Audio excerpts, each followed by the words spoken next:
Welcome to today's lesson, family, in Proverbs. It's all about wisdom. I hope wherever you are blessed. I please ask if you could like, share, and subscribe. I would be most grateful. Thank you. And as you can see from the thumbnail, the title is The Price of Ignoring Wisdom. Now, I'm sure all of you can agree that in today's world of uncertainty and dark troubles, wisdom is needed more now than ever before, especially in our decision making. And it does not matter the size of the event that needs us to apply wisdom. We need daily wisdom. However, we will learn in this lesson that those who reject wisdom, there is a price, and it will cost you dearly if you fit into that category. So let's do our reading today for this lesson, taken from Proverbs chapter 1, verses 20 to verse 31. I'll repeat, Proverbs chapter 1, verses 20 to 31, and is taken from the Amplified Bible. Wisdom shouts in the street. She raises her voice in the market. She calls out at the head of the noisy streets, where large crowds gather. At the entrance of the city gates, she speaks her words. Verse 22. How long, O naive ones, you who are easily misled, will you love being simple-minded and undiscerning? How long will scoffers who ridicule and deride delight in scoffing? How long will fools who obstinately mock truth hate knowledge? Verse 23. If you will turn and pay attention to my rebuke, behold, I, wisdom, will pour out my spirit on you. I will make my words known to you. Verse 24. Because I called and you refused to answer, I stretched out my hand and no one has paid attention to my offer. Verse 25, and you treated all my counsel as nothing and would not accept my reprimand. I also will laugh at your disaster. I will mock when your dread and panic come. Verse 27, when your dread and panic come like a storm and your disaster, when anxiety and distress come upon you as retribution. Verse 28, then they will call upon me wisdom, but I will not answer. They will seek me eagerly, but they will not find me. Verse 29, because they hated knowledge and did not choose the fear of the Most High, that is, obeying him with reverence and awe-filling respect. They would not accept my counsel, and they spurned all my rebuke. Therefore, they shall eat of the fruit of their own wicked way and be saturated with the penalty of their own devices. There we have it, family. Very sobering proverbs. Now, me just ask a question. And I would like you to think about this question. Where was wisdom when she was crying out? And the answer is in the street. Wisdom was in the street at the entrance of the city gates. Next question. Did you observe, or are there any restrictions regarding who can be at the entrance of the city gates or on the street? Are there any restrictions? The answer is simply no. Why? because there are no restrictions when it comes to gain wisdom. We can confidently conclude that wisdom does not discriminate. Let me repeat, wisdom does not discriminate, and everyone had a choice and a chance to respond to wisdom's warning. Therefore, wisdom is accessible to all who seek it. Solomon uses the image of a woman crying out in the marketplace to do what? To suggest that wisdom is available to anyone. Why? Because people need wisdom. We all need wisdom. Who wants wisdom? Everyone needs wisdom because it is clear and present and it's there for the taking if you need it. Even for those who aren't actively seeking it, wisdom is shouting and calling.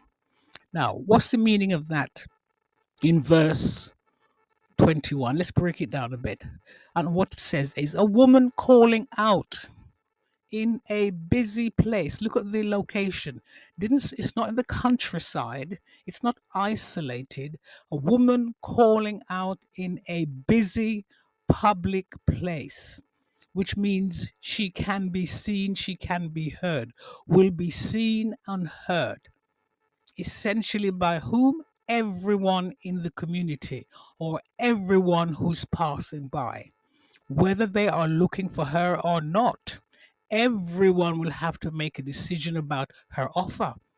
And spiritually speaking, no one, not one single person, will have the excuse and claim that they never had an opportunity to gain wisdom. So when judgment comes, be it on your head, there will be no excuse. Let's look at verse 22 and break that down. And if you look at verse 22, specifically addressing a specific group of people, and who? The naive, those who are easily misled, the simple who? The simple minded and the undiscerning.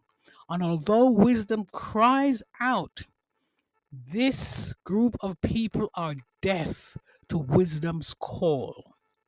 There is also another group of people that ignores wisdom's call. They are scoffers. This group are described as fools who hate and mock the truth. Not only that, they also hate knowledge. I am sure if you reflect in your own life, you might have come across people like that. You cannot tell them nothing. They know everything. They are so naive. They're like it's a lamb to the slaughter. You cannot tell them nothing. They have it all sorted out, and yet they have no knowledge or any concept of true wisdom. And verse 22 clearly states that this deliberately snubbing, ignoring wisdom is exactly what is happening. Wisdom is crying out, but the people ignore her for their own selfish and foolish desires. It has been said that there is no such thing as invincible ignorance. You are going to pay. You cannot let your ignorance make you feel that you are above it all. You are going to pay now or you're going to pay later. Any lack of knowledge can be overcome, family. Nobody is that far gone that you cannot retrieve and come back to gain understanding and to gain wisdom, but you have to want it. Now, verse 33, I'll break that down also. Wisdom is embedded in cause effect relationship. And it simply reads, if you will turn and pay attention to my rebuke, behold, I, wisdom, will pour out my spirit on you. I will make my words known to you. And there we see wisdom is embedded in a cause effect relationship. Wisdom is present in every observable cause effect relationship. And it's up to you and it's up to me, it's up to us to perceive it. Wisdom asked that we pay attention, especially when we are being rebuked. And when we comply, there is a promise. Wisdom's spirit will be poured out, and we will be in a position to receive wisdom's words and instruction. To do what? Guiding us. When we obey and pay attention, the scripture just told us we will be rewarded.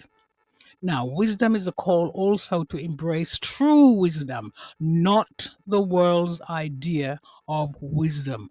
Man's wisdom cannot compare to biblical wisdom, to the Most High God of Abraham, Isaac, and Jacob, the God of wisdom. Mankind cannot, with all his intelligence, cannot, I repeat, cannot and will not ever compete to the standard of wisdom that our God has for us. And it's best that we learn from him. Because when we do, wisdom offers guidance and help to the world. And embracing her will lead us to security. It will ease and freedom from disaster, and sometimes disaster comes even from our own selves when we are making decisions based on our own intellect, based on our common sense, and also based on our networking associates. It's all about me, myself, and I. I've got it all sorted, and you know the rest. And verse 24 to 28 serves as a warning against neglecting the pursuit of wisdom, as Yah's patience is not limitless. We tend to believe that, we just keep doing wrong over and over and over and again. And the father's like a river. Just keep going. He'll just ignore our sin, and we'll just keep doing it over and over again. And rather, we should have said, get wisdom, get understanding. We neglect it, we reject it, and we actually believe that his patience regarding this matter is, there's no limit. He just keeps on putting up with our nonsense. And no, there is a rebuke and there is a warning in this Proverbs, and we need to take heed. Listen to verse 24. Because I have called and you have refused to answer, I have stretched out my hand and no man has heeded, and you treated as nothing all my counsel would accept none of my reproof.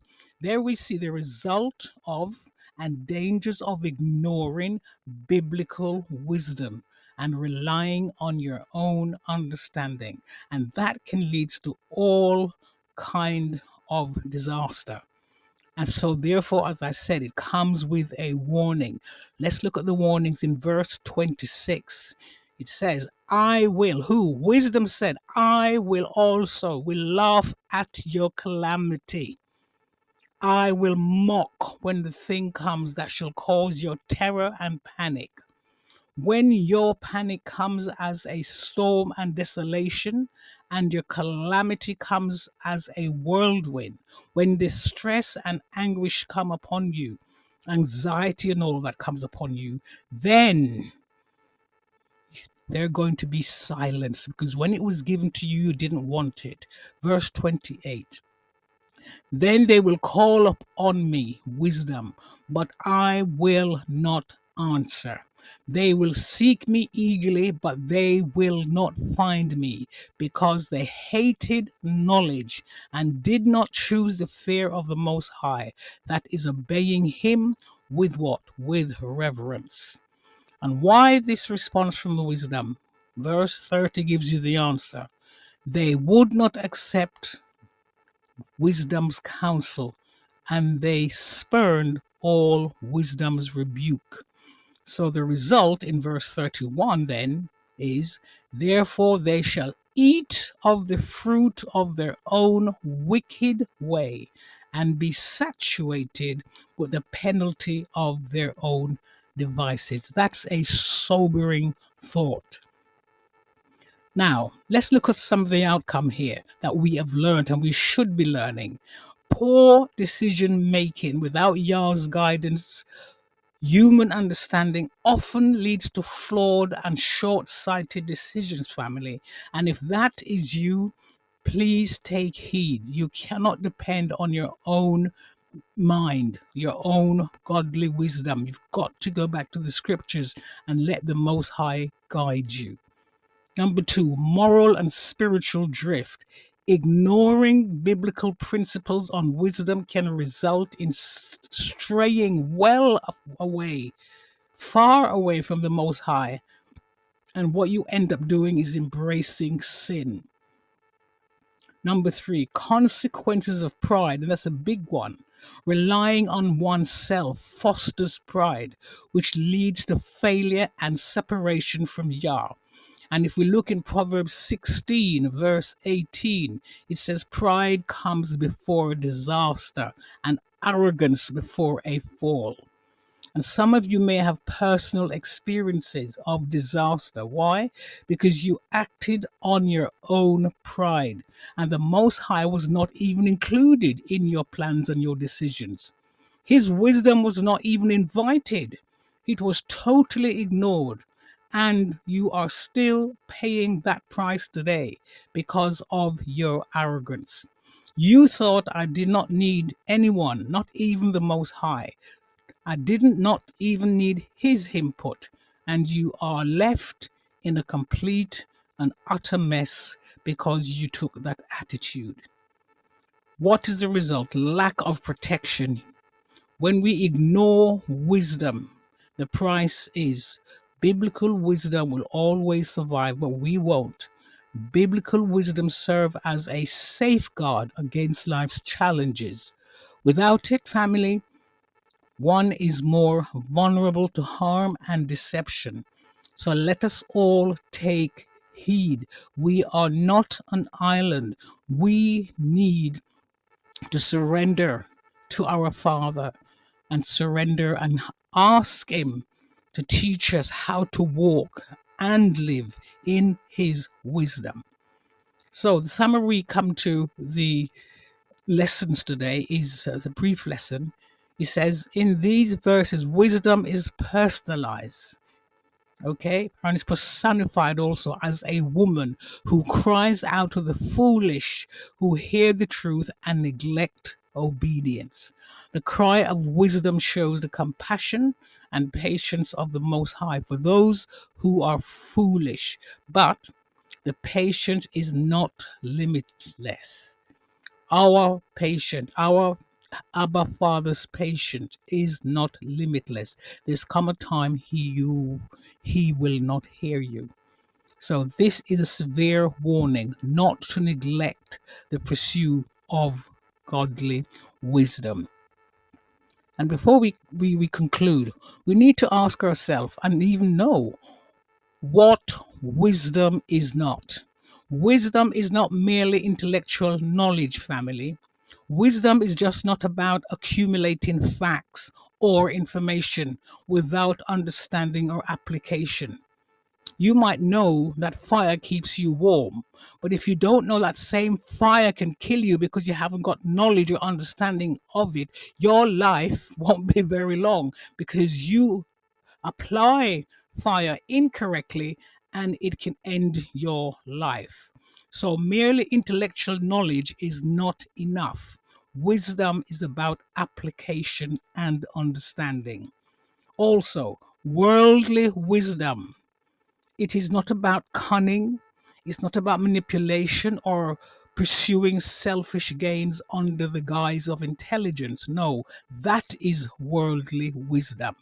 It is cunning, it's manipulative, and it's pursuing selfish gain. We don't want that. If we want to be successful, we have to apply and walk and live in godly wisdom. Wisdom is not self sufficiency. It does not come from relying solely on one's own judgment or instincts without seeking Yah's guidance. As I said earlier, no man is an island, and sometimes we can feel that we've got it all sussed out. We don't need nobody, only to end up in total disaster. Wisdom is not emotional impulsiveness. You just get up one morning and feel you have to do this thing, and you go and do it without any counsel, and it backfires, and you're still cleaning up the mess today. It is not about making decisions driven by fleeting feelings or desires. No. So, what is wisdom then? What is it? Yah's centered understanding. Wisdom have to be based on Yah centered understanding. It's the ability to discern what is right, on true, grounded in reverence for the Most High and a commitment to His word. Start there. Wisdom comes by knowing Yah and having a relationship. That's what wisdom is. It's also practical application of knowledge. It involves applying knowledge and experience to make sound, moral, and beneficial decisions in one's life. Wisdom is also humility and teachability. You've got to be able to be taught. No man knows everything. We are never too old to learn. Wisdom requires openness to learning from others and recognition of one's own limitation, that you can only go so far. The Most High have the last word on how you go about when it comes to your decision making. And it would be a good idea to plant that deep down in your spirit. Wisdom is also discernment in relationships and action. It enables wise choices in relationships and avoiding pitfalls and pursuing what aligns with Yah's will. You do all those things, you are well on your way. So, the final thought is biblical knowledge is a foundation. It's foundational for living a life that honors the Most High and benefits others. Biblical wisdom is also equipped. It will equip you, it will equip me with eternal truth, moral guidance, and principles to discerning right from wrong. Not the world's way, but the godly way. And by meditating on scriptures as the Proverbs, as we follow the Messiah, how Yahushua Mashiach, our Messiah will help us as we pursue to grow in our faith, in our character. We will grow in wisdom, enabling us to navigate life complexities with confidence and hope. And moreover, biblical knowledge will strengthen us in our personal relationship with our Abba Yah, our Heavenly Father. Trust in His plan and promises. So, family, I hope this lesson has been a blessing to you. And may I just leave you with this thought: get wisdom, get understanding, stay rooted in faith, stand firm in the Most High's truth, and live in His light. Until the next time, shalom, family. Stay blessed. Shalom.